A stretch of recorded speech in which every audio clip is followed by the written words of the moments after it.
guys, welcome back to Nostalgia Rewind. I had to say it slow to make sure that I wouldn't mess it up like usual, per usual. Yeah. I'm really conscious of pronouncing things now after listening to our previous podcast. I'm like, man, yeah. I gotta step up the enunciation. Yeah, it's important. Maybe add some bass in there, talk from the diaphragm. Yeah, words. All right. Those are all words. I'm Kris. And I'm West. And today, we're watching Jim Carrey's The Mask. Oh boy, The Mask! Somebody stop me. Is that from that? Right? Yeah. Yes. That smoking, Smoking. Yeah. So let's see. The Mask came out in 1994. Synopsis is: bank clerk Stanley Ipkiss is transformed into a manic superhero when he wears a mysterious mask. Ipkiss? Ipkiss. Isn't that like a character from Real Monsters? Ipkiss. Oh, that's Ipkiss. Yes, close, but not quite. So, of course, it's starring Jim Carrey, Cameron Diaz, Peter Riegert? Of course. Peter? Yeah. Peter Green, Amy Asbeck, Richard Jenny. I don't know, a bunch of people. But really, you just need to know about Jim Carrey and Cameron Diaz. So, before we get into this, of course, spoilers ahead. So, what is your recollection of The Mask? All right, so I watched The Mask in the same, it's like the same. It's like I was young. Mm-hmm. It was a funny movie, a little edgy.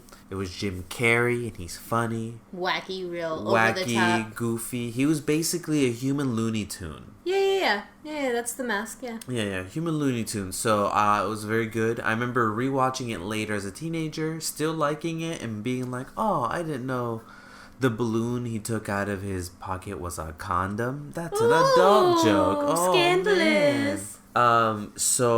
I remember really liking it. I remember thinking it's fun physical comedy, Looney Tune-esque. I think it's, maybe I'm going out on a limb here, but I think it's probably going to hold up, right?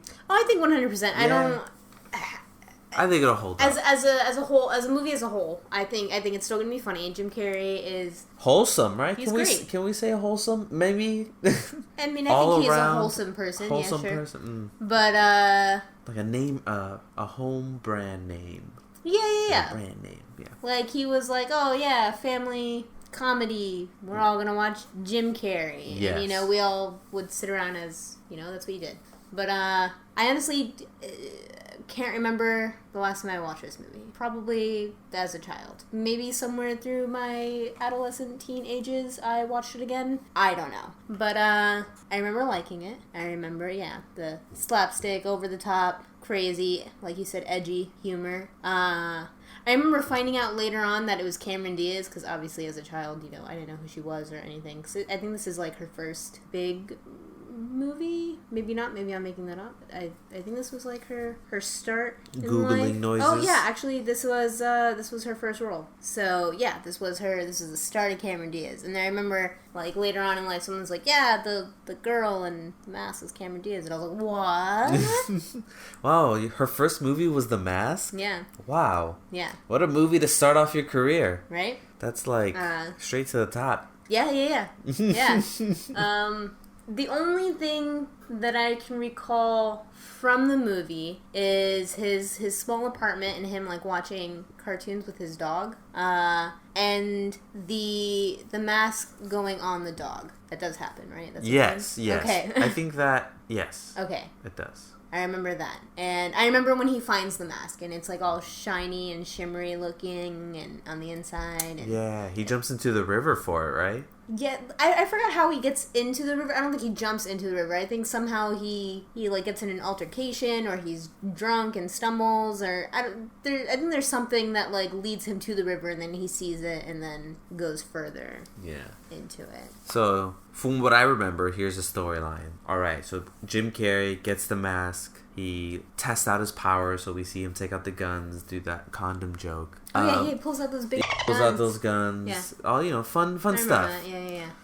And, I start to go a little blank here. So, what was his what was the conflict? I don't think he remembers what he's doing when he puts on the mask, if I remember correctly. I think it's kind of like a split. No, but isn't there like some sort of mobster guy in a limousine? I think the mask gets him in trouble, and then that's when he realizes like what's going on. Because like I said, I don't think he controls anything when he's in the mask. That's I remember. Right. That's right. And I think the mask character gets, what was his name? Ipkiss, whatever. Yeah. Gets him in trouble with some people, whatever, and then he himself has to get out of it. Okay. Yeah. Yeah, and then it ends with him being like, I don't need the mask because I got Cameron Diaz now. Pretty much. If you have Cameron Diaz, do you need anything else? And then he throws the mask, and the dog gets it, and that's where it ends. So. That's right. The dog walks away with it, right? Well, I think he's swimming with it in its mouth. The dog's swimming. The dog, yeah, because the dog jumps into water. Oh, okay. And it has it in its mouth. And he's like, hey, give it back. Don't do that. I mean, that's a terrible Jim Carrey impression. I liked it. Very spot on. Yeah. All my impressions. I don't know what that was. Okay, maybe not. We'll edit this out, right? Okay. Nope, I'm putting all of these in there. Fine. But yeah, I think you're right. I think it's still gonna be funny. There may be one or two jokes that probably haven't aged the best, but yeah, probably. But you know what's funny? I can't think of any off the top of the head. No. Off the top of the mind, because like I think most of the jokes were just like over the top, like physical comedy. Yeah. So I mean, maybe there won't be anything super not aged well. That was a sentence. Not aged well. No, yeah. I guess I was just thinking, because in Con Air, I remember thinking, like, there was definitely some things I think may be inappropriate or weird. I mean, I don't know. I guess the only thing is that maybe, however Cameron Diaz's character is treated, it's kind of just like a sex object, right? Like, she's just there to be sexy. Yeah, she comes in a red dress. Yeah, she's like a lounge singer or something, right? I guess. I don't know. I remember her being a lounge singer. Yeah. Maybe I'm wrong. So, it's probably going to hold up as good as Dumb and Dumber. Jim Carrey, you know? Yeah. I think it's the same year, too. Killing it. Yeah, it was a crazy year for him, you know? Oh, no, Ace Ventura was 1994. Yeah, and I think so was, and... We're adding Ace Ventura to the list. One or two? Two? Yeah, let's do two first, and then do one, because Ace Ventura 2 is better. Do you hear that, folks? Yeah, hot take. What's your opinion on that? Let us know. Or don't. Send me an email, like an old person. Older person. Yeah. Dumb and Dumber, The Mask, and Ace Ventura, Pet Detective were all 1994. Wow, he just worked nonstop. Yeah. Dang. Hot dang. Alright, yeah. I guess we can... Is there anything else? No, that's it. Nothing else? Alright, so let's watch The Mask. Shall we? Shall we? I don't know what that was. Okay.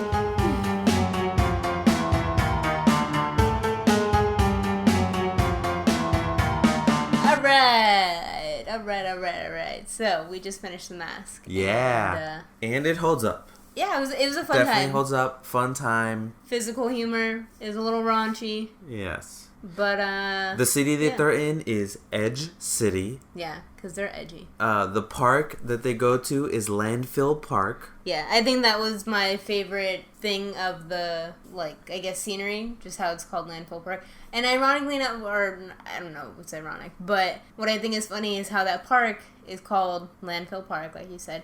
And in the scene in the beginning when when the Mask walks down the alleyway with the gang members, they were gonna like shoot him up and whatever. The trash that's all in this alleyway is so meticulously placed and just so perfect. It looks like art department, and it looks clean. It looks like clean trash. So, I don't know. They calling your park Landfill Park, I guess that's a compliment in this world. Because their trash is pretty clean. Yeah, everything was so clean. Even though they made it seem... It's like a set, you know? Yeah, it felt like a set. But not like in a bad way. It was kind of charming. Yes, it has the whimsical music. Yeah. Oh, one of the taglines for, I think, the electrical company, it was like, the service worth waiting for. Yeah. What a nice tagline to be late all the time. Right? I wonder if that was a real company, though, because that was the villains hiding out in that van. Oh. So was it just a prop van, or did they make a prop van with a real name so that nobody would suspect anything? You know, who knows? I don't know. So for the overall plot, I totally forgot I forgot a lot of things. So in the intro, I was talking about how Jim Carrey's kind of like a Looney Tunes type of, actor. And yeah, this is all, everything in The Mask was like, his character was Looney Tunes. He has the Looney Tunes characters on his, as like a lamp. He does the Looney Tune tropes like Tasmanian devil spins and the dog howling and whistling, of course. Yeah. And that's all Looney Tunes. And I guess like... I thought that's what you meant. I thought you meant that his character... Yeah, I mean... was a Looney Tune character. What I was saying is that Jim Carrey is at the time was to me a Looney Tune actor. Like just Jim Carrey in general, like in all his movies? Okay. His humor is very exaggerated. Yeah, especially Very with the facial features and like the actions. But I guess subconsciously, yes, like, I probably knew that his character was very heavily into Looney Tunes. Yeah.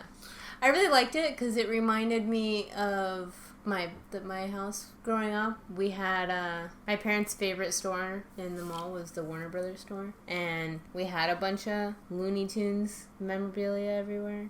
And I had forgotten that his character had all that stuff too. Yeah. So watching it now, I was like, oh, it's nostalgia. Yeah, nostalgia.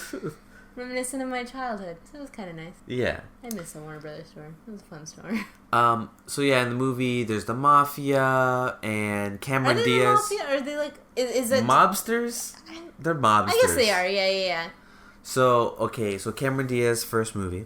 Yes. She goes in casing the joint for the bank. Mm-hmm. Because her boyfriend, who is Dwayne, who is... I don't think it's Dwayne. I think his... he has a weird... Dorian? I think it's Dorian. It may be Dorian.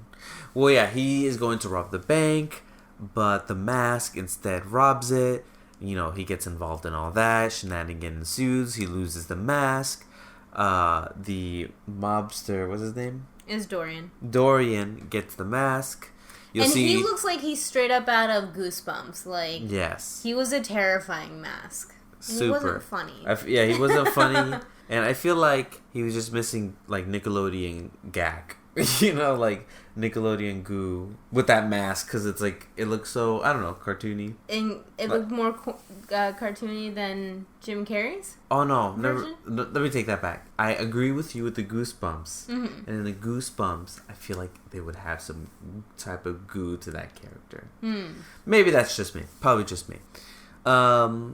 I thought it was interesting that the car shop, despite how terrible and just shitty people they were, they still gave Jim Carrey's character a loaner car. And I've never heard of a mechanic shop ever having a loaner car. Like is that a thing? I mean, it is a piece of garbage. I mean, true. It's a garbage car. I guess it's on that. To me, it's the gesture's nice. I don't know. Yeah, I think the gesture is nice. Even though they were taking advantage of him, so they were terrible. Mm-hmm. But yeah, overcharging him for stuff. Yeah.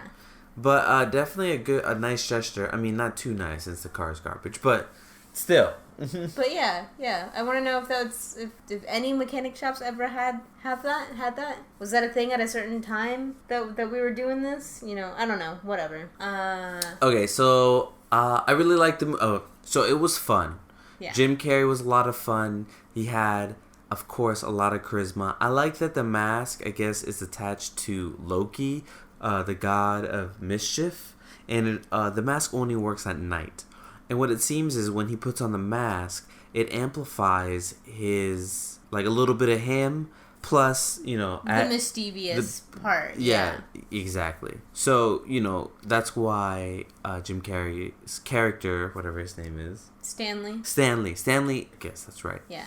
The reason his character does a lot of, like Looney Tunes stuff is because he likes Looney Tunes. That's what he was all about, yeah. And when the mobster got it, he was more serious and... Right? Sorry, I'm cutting you off. No, you're fine. But yeah, his personality was like he was more aggressive than Jim Carrey's mask and just angry. His eyes were even red. Yeah. The mask, it was a different shape. He did nothing cartoony. He just spit bullets. Yeah, he absorbed all the bullets that were shot at him and then spit them out of his mouth at people. Yeah.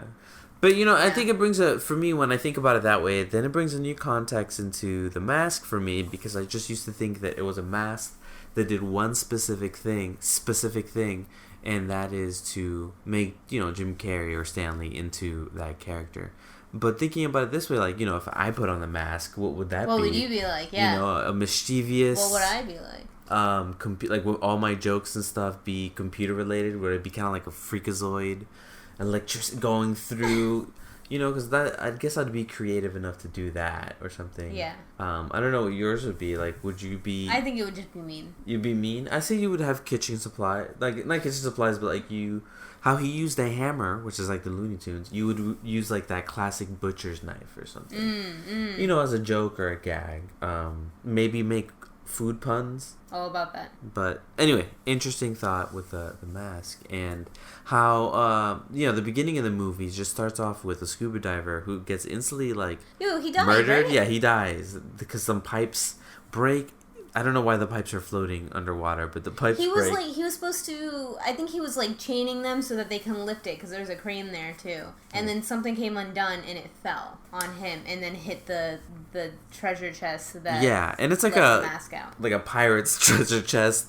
Yeah. So the mask is in a pirate's treasure chest. It's opened by the pipes that hit the chain. So somebody held that away. So it's kind of like a cursed mask. But you're compelled to put it on because when Jim Carrey jumped into the lake thinking that it was a person, but then found out it's a mask, He's gonna put it on there. He just stood in the lake, this dirty lake, and he put it on his face. Yeah, he was going to. He was going to put it. No, yeah, that's right. He was going to put it on his face. But regardless, it's it's also something I didn't catch as a kid that it's like a curse. It's something that's coming out. I just thought, oh, Jim Carrey, this is fun, and he's dancing around.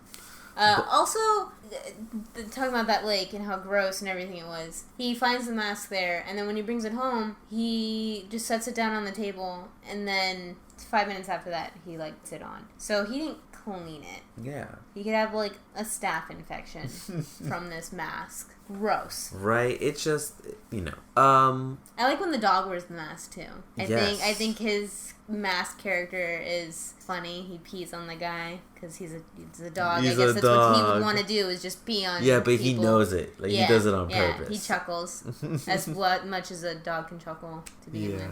Also, the dog in general, really the star of the show here. Milo. Yeah. Milo. He knows how to find his keys, which is a lifesaver. That's your best friend. He helps him get out of jail. He scales a wall. Yeah, really high wall. That wall was at least 10 feet high. Yeah. And he parkours up that shit. Yeah. Barkcore. Barkcore. Barkcore. Oh. That's funny. Yeah. And he saved the day. So if anything, Jim Carrey really needs to be thanking his dog. True that. Because he's the hero. One thing that I thought was odd was when we first are introduced to the monster characters. So it's Dorian talking to, I guess, his henchmen. I don't know. And they're in the club, which is owned by their boss. And they're talking about, their plan to take down their boss and rob this bank. The whole reason why Cameron Diaz is in the bank to begin with, yada, yada, yada, whatever. But he has a picture of their boss, and it looks like a headshot. This is what the actor used when he went and auditioned for this film. And then they just used it for the film. And then on the wall behind him, there's 2 other pictures on the wall that are also headshots. Yeah. Do they just have headshots in the headquarters? Yeah. But of themselves, not of people that they're after or anything like that. Just their own headshots. And just it was super bizarre. It's kind of charming. It's kind of like a mobster. He's such a man. He has guns. He doesn't hang up pictures of his family and stuff. And to get around it, he's like, oh no, these are headshots of my friends. I mean, mobster accomplices. Yeah. I don't know. It's just such a weird choice. That's what you want to decorate your club with? Your secret headquarters? Headshots of yourself, you vain man. Right. It's I need 2 couches that turns into beds and... all my headshots. I need you to go to FedEx and make 150 50 copies of my portrait, please. Thank you. The whole time that Jim Carrey is in the mask, or even the other guy is in the mask, I just can't help but think how uncomfortable this makeup must have been. The giant teeth in particular. I can't imagine just having something in my mouth for long periods of time like that. That's going to alter that you can't... I'm assuming that he can't close his mouth properly. It's hindering him in some way, shape, or form, right? Or at least annoying him. It would be annoying me. Yeah, I think it's in the trivia, but I think that was a big thing on set, and he may have like scarred his makeup artist or something because he was so agitated with the makeup. Oh, no, yeah. Never mind. That's the Grinch. Scratch all that. I'm dumb. That's another movie that I can't imagine. So I can imagine just him being fussy because, I'm always complaining when actors are like, nah, fussy, but I think that's a legitimate, like, it's uncomfortable, and just looking at him, it makes me uncomfortable, because I can't imagine just having these fake teeth, and then... And you have to act. Yeah, it's not just having this in your mouth, or having this on your face, you have to be this character now, too, It's a lot, so good on him, very commendable. Right. Good on anybody who does that.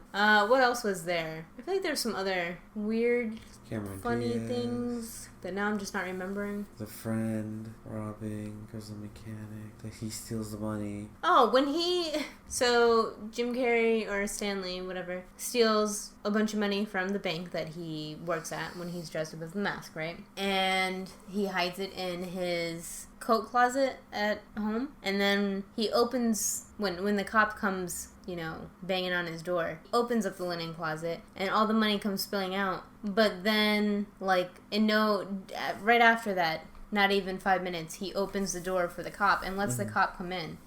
How did he hide all the money again? Right? There was a ton of money that was just... And not even in stacks. It was just a mess. It was a pile. You couldn't, push it back in.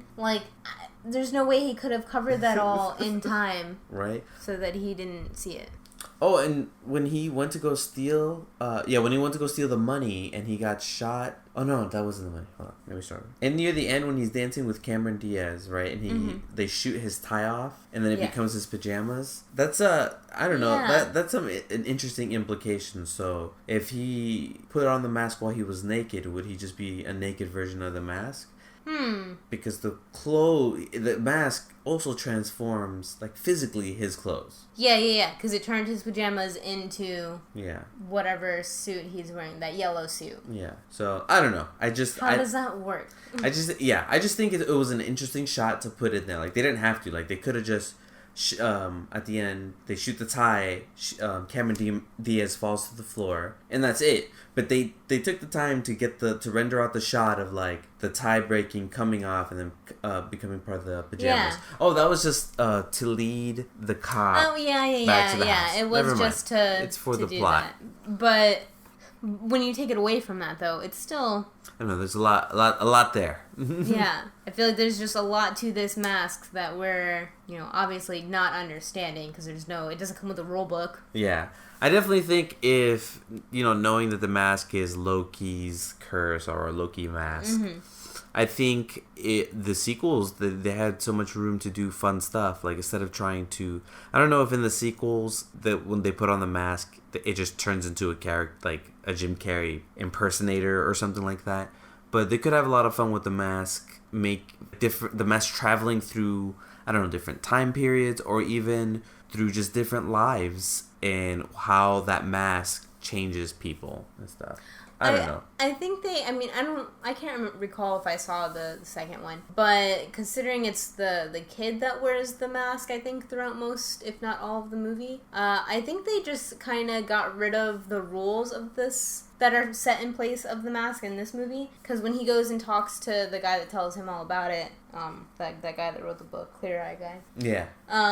He tells him that it's a night mask and it only works at night, or Jim Carrey, whatever. One of them mentions that. But I'm pretty sure in the sequel he uses the mask during the day. So I think all rules go out the window, and they did not... That's probably accurate. Yeah. They did not do anything, keep up with anything. That was in his butt. He rammed that pole up his butt. Also, that lady dies in a deleted scene. That lady? Yeah. The main girl? Oh, the journalist? Yeah. But then how did they use that? How does it end? Maybe she dies in the scene where she's betraying him. Which I thought was a weird scene when... So, Peggy, the reporter, lures Stanley to some hideout thing, whatever, I don't know, so that Dorian can go and get the mask from him. But when did they all figure out that it was Stanley wearing a mask? I feel either I missed something, or they all connected dots that weren't really as obvious as they're making it seen.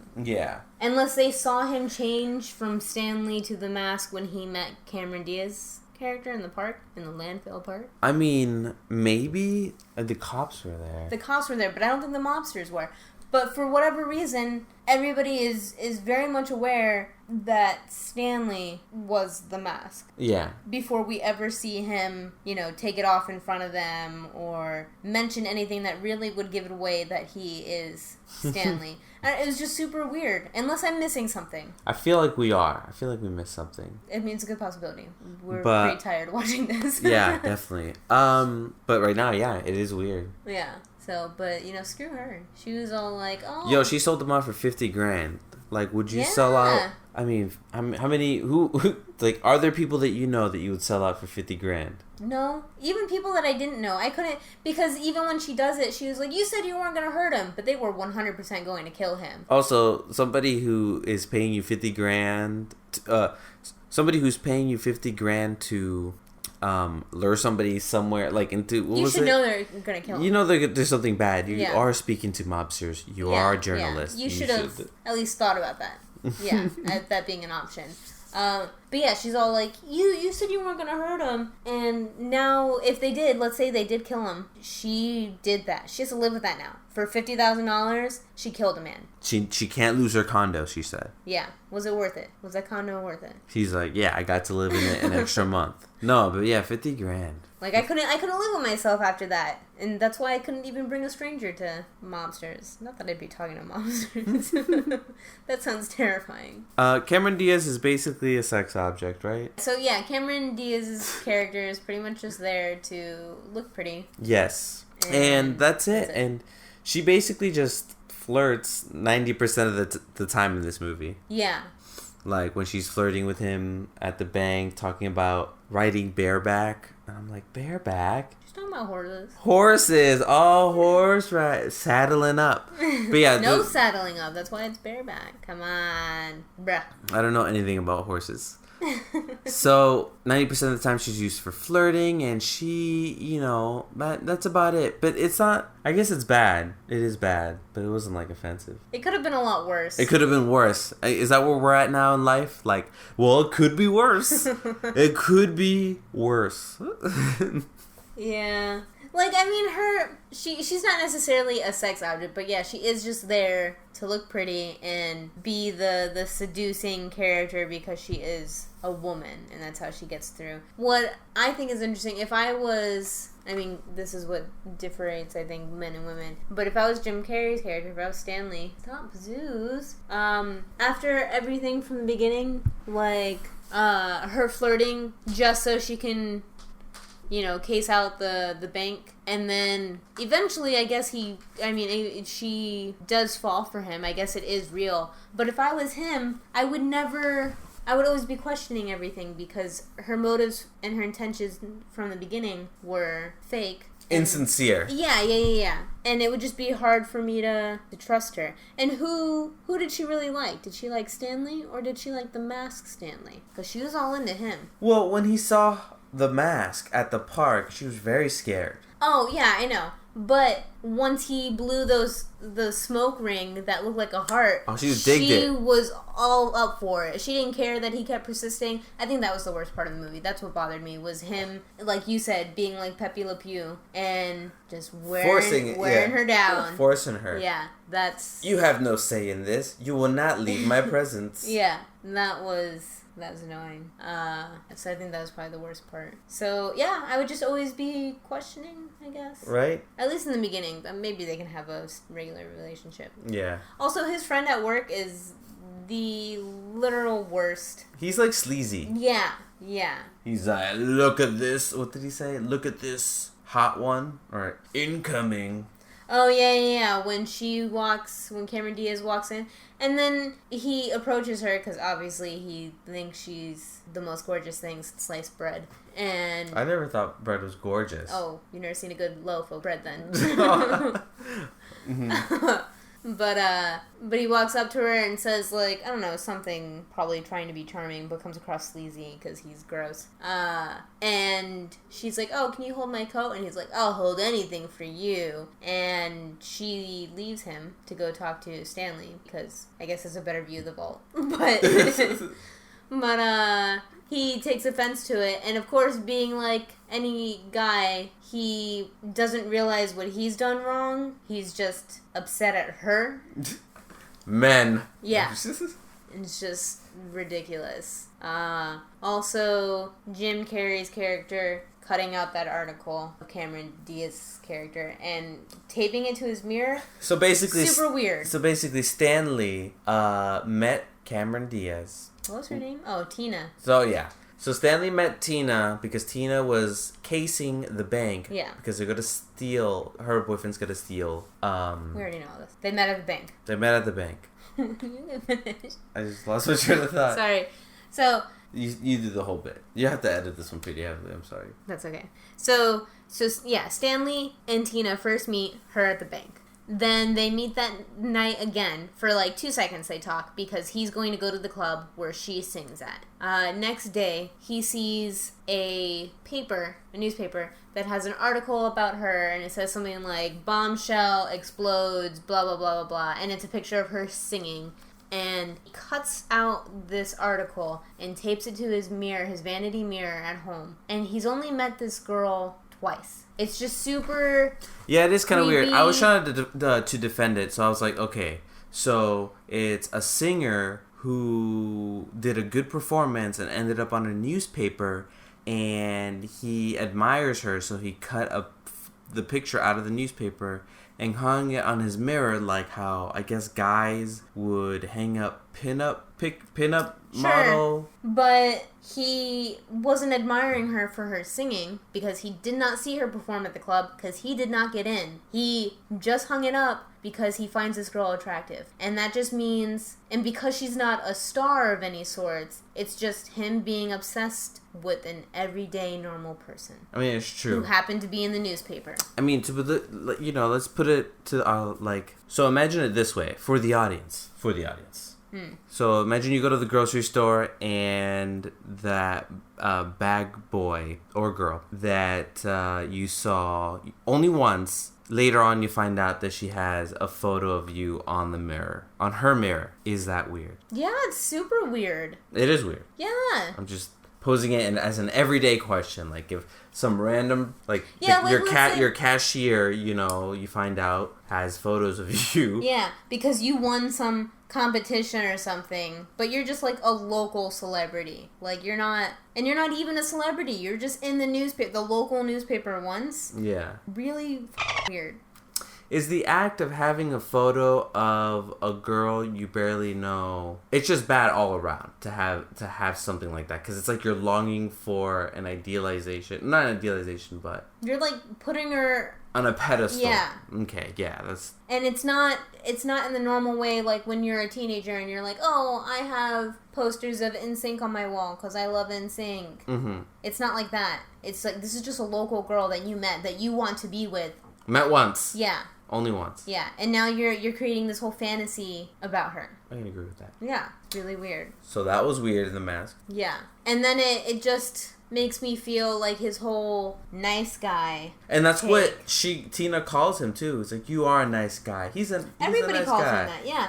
But him doing that makes it seem like he's what you think of now when somebody says that he's a nice guy. The kind of guy that flips on you and is like, oh, well, screw you for not wanting to sleep with me. I didn't want to sleep with you anyways. You're ugly. Yeah, and then, berates the girl. Yeah. That's how it feels. So in a perspective, we can see that The Mask is kind of showing, the nice guy persona, be a bad boy, and get the girl for being a bad boy.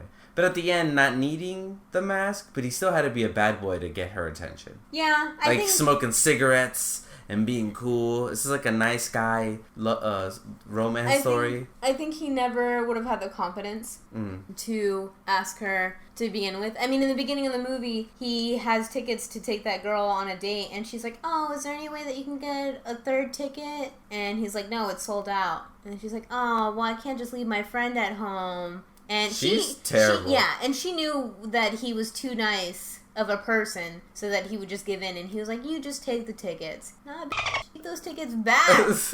Right? Kick her to the curb. And you know, what does it say about a person that somebody offers you 2 tickets because they, of course, expect you to go with them to this event, but you were like, oh, I can't do it because somebody else needs to come. They give you the tickets, and then you just take 2 tickets from this person and go have a grand old time with their tickets that they bought you. Like, what type of person are you to accept that You're and a garbage enjoy human. it? You're a garbage human. And I'm almost 100% sure that was her plan from the get-go. Like, right. It just seemed very played out because she was like, yeah, you're such a nice guy. Like, she just knew that he would give in. Yeah. So yeah, he definitely needed, I guess, the mask to even begin any sort of relationship with Cameron Diaz, because he would have never gained that confidence. Even without the mask in the end, he is a little more confident than he was in the beginning of the movie. He grew. He grew. He definitely Good for you, Stanley. You deserve it.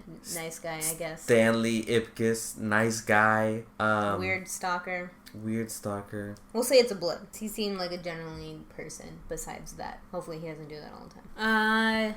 Yeah. So let's do some trivia. Trivia time. Chuck Russell, I don't know if that was the director, producer, whatever, I don't care. But he revealed that a lot of money was saved on special effects after Jim Carrey was cast. Carrey's body movements were so flexible and cartoonish, they didn't see the need to enhance them digitally. Wow, look at that. Right? And like I said, Jim Carrey is a master of his own body.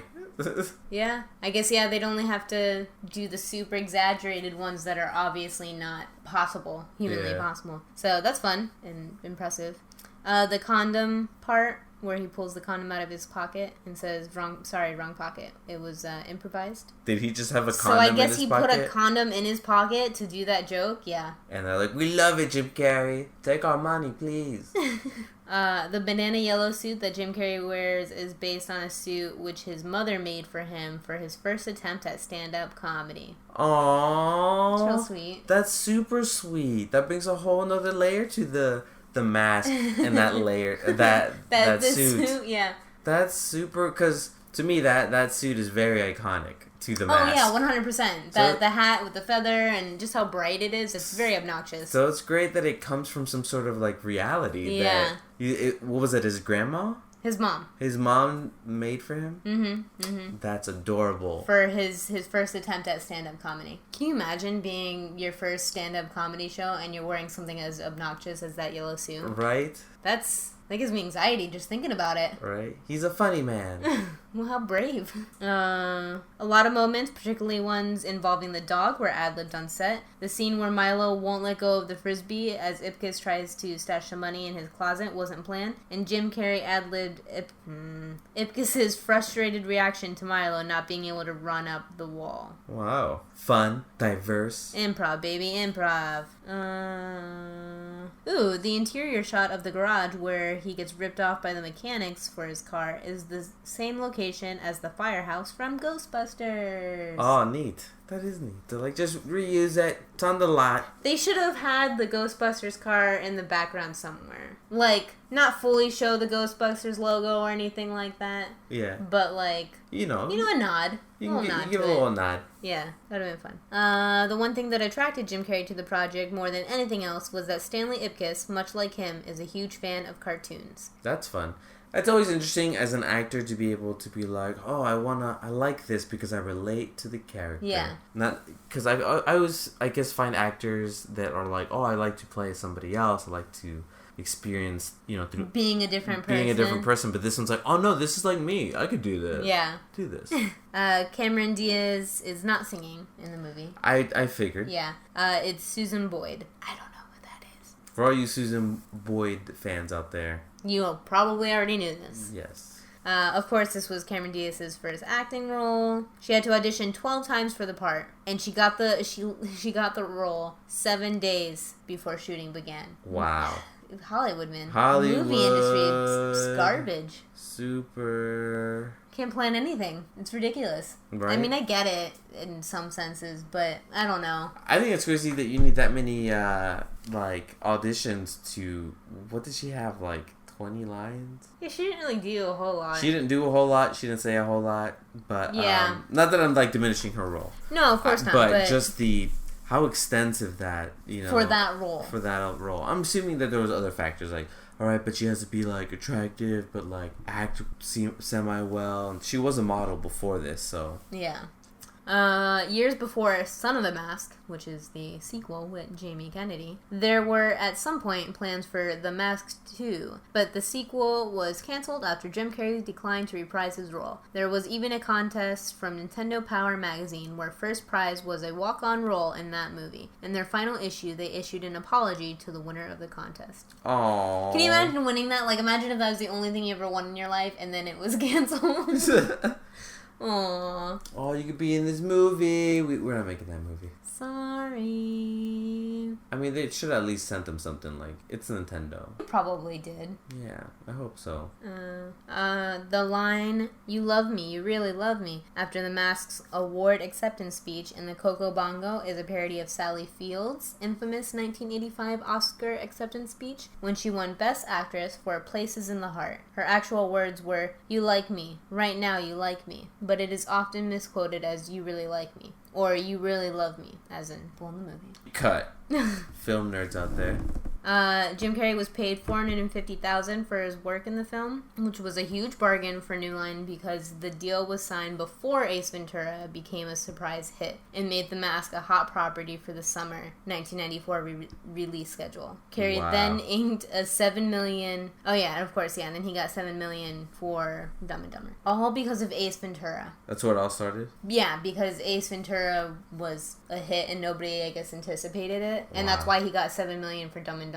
But because he signed this one before Ace Ventura became the hit that it was, they were able to give him only $500,000. Bargain. Only $500,000. Bargain. They're like, phew.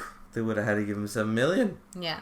The movie is based on a Dark Horse comic book series of the same name, which frequently comprised very dark horror stories on how the Mask would murder people with cartoon antics. Chuck Russell has said that the movie script started off in that tone before being transformed as a vehicle for Jim Carrey's unique comedy. So really, I guess if Jim Carrey wasn't cast as the Mask, this would have been a more, like, serious and gory movie. It would have been closer to the comic books. Gritty. They should remake The Mask now and make it all gritty and dark. As fun as that would be, people would hate it. And then do like a trailer with like a slow motion song of like... No, we don't need to do that. Some 90s that trend needs song. To die. But people would hate it. Everybody would compare it to this because I'm sure nobody knows that it's based off a comic. So, you know. People definitely would hate it. Yeah. Like, our parents would be like, "This is stupid. Why are you ruining this great movie?"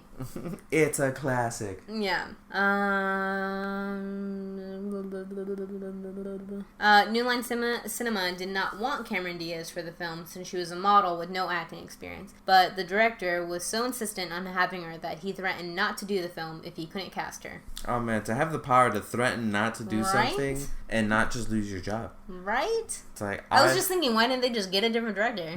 No, boss, I will not take out the trash. Yeah. I'm taking a stand. They're gonna back down. Like, that's a lot of power. The dancing scene between Jim Carrey and Cameron Diaz, they did all their own dancing. Oh, wow. Besides, you know... Some twirly parts. Yeah. But it is them. And Jim Carrey also did his own singing. Oh, wow. So talented. Versatile. It took 4 hours to apply his makeup as the Mask. That sucks. Yeah, imagine... But it's not as bad as it could have been. Like, I'm sure the Grinch took all day. Right? Like, imagine going to work, and before you start work, you have a 4-hour period of putting on your gear. Yeah. And then you work an 8-hour day. Yeah. Like, that's so tough. Yeah. Yeah, that's it. And then, I assume it's faster to take it off, but still, a lot of time. When the police are searching the Mask's pants, they had the pants cut off at the knees with prop guys handing items at the bottom. That's funny. It would have been fun to see on set. The producers hated the Cuban Pete musical number and wanted it gone. They insisted that it was too long, not funny, and dragged. But test audiences loved it so much they kept it in. Boo, producers, you old men.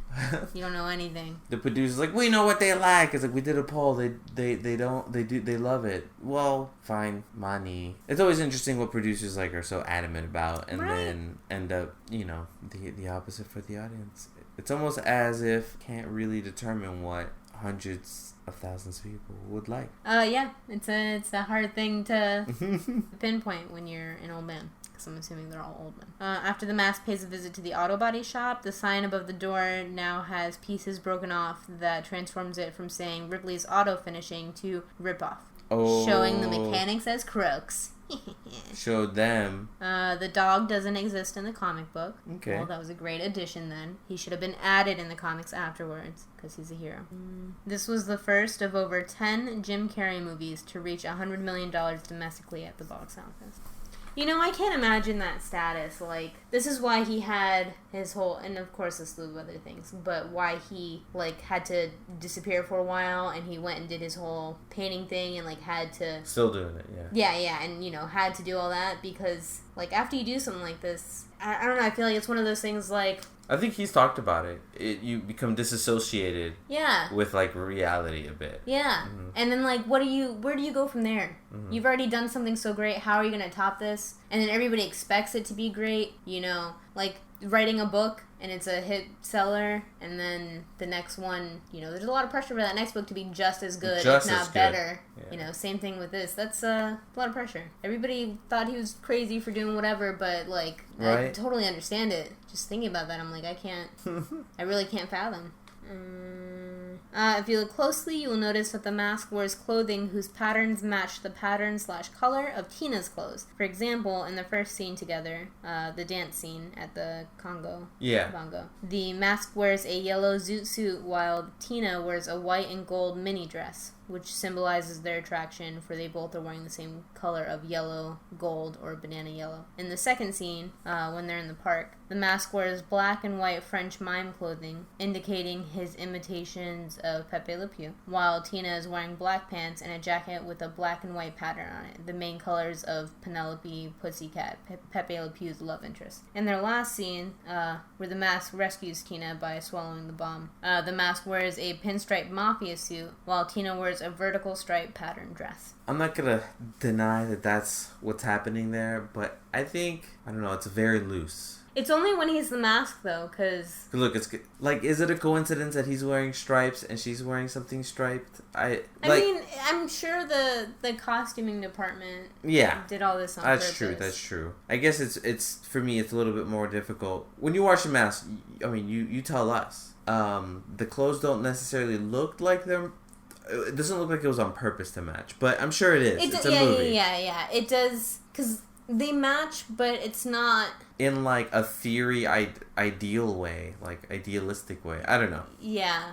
I guess maybe what they're trying to do is match them, but not be so obvious. I mean, I can see that. About it. Because I definitely didn't think about it while watching it at all. As of 2017, this is the only comedy that Chuck Russell has directed. Wow.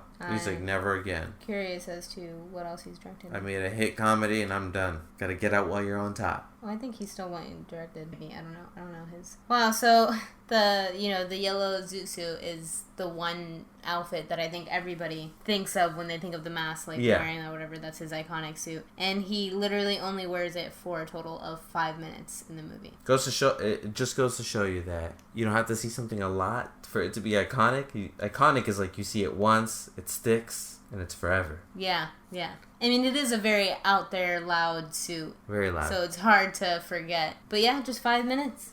There's apparently a lot of references to this film in Bruce Almighty. I guess we'll add that one to the list. Yeah, I've got to watch that now. Aw, so the sequel, Son of the Mask, of course, was a failure because, come on now. But it won Razzies for Worst Actor and Worst Chemistry. Aww. That sucks. Imagine being Jamie Kennedy. Right. Aww. Poor Malibu's Most Wanted. That's a problematic move. So the never-made sequel would have had Dorian returning to perpetuate new villainy and the mask being worn by a woman, as happened in the source comics. Man, I'm upset that didn't happen. That would have been fun. That would have been a way better sequel than a baby mask. They probably just used some formula generator that, like, what sells in Hollywood? It's like, babies. We already got the mask. Do we have a dog in there? We do? Done. Yeah, except it failed. Yeah, terribly. So they need to, I don't know. So in the comics, Stanley is not a nice guy at all. He's actually very vengeful and murderous. So it would make sense why his masked character in the comic book is much more violent and it's a much more gory scenario as opposed to this. It's much more Looney Toony and fun. Yeah, much more. This is definitely much more family friendly. In the original comics, after his gory, murderous spree and when he takes off the mask, Stanley Ipkiss eventually gets killed by his girlfriend Kathy. She secretly snuck into his apartment and then put on the mask before she gunned him down. Wow. Yeah. This. I want to read these comics. Yeah. They sound like a lot of fun. I heard they're great. We should definitely look into them. Because as much as I love this movie, the comic sounds like where it's at. So yeah, that's most of the trivia. The rest of them are really long and I don't feel like reading. So that's it. So overall, I think this movie holds up. If you like Jim Carrey, you can't go wrong with this wholesome, I guess mostly wholesome, comedy romp. Yes. So yeah. Cameron Diaz's first movie. We got a dog. Everybody loves dogs. Everybody loves dogs. Cameron Diaz. I like dogs. And I definitely would actually suggest watching it. It's a fun watch. It's a little long. It is a little long. I think they could have cut some things out. For a comedy, I don't think it needs to be an hour and 40 minutes. Yeah, it's an hour and 40 minutes. I think you could have cut at least 10 minutes. I think it could have been a tight 90 and it would have been good. They have some scenes that are just like, oh, I didn't really necessarily need that scene. So, like, those terrible cops open fire at that other woman. It's terrible. But... Hopefully that makes sense in the... I know. No, whatever.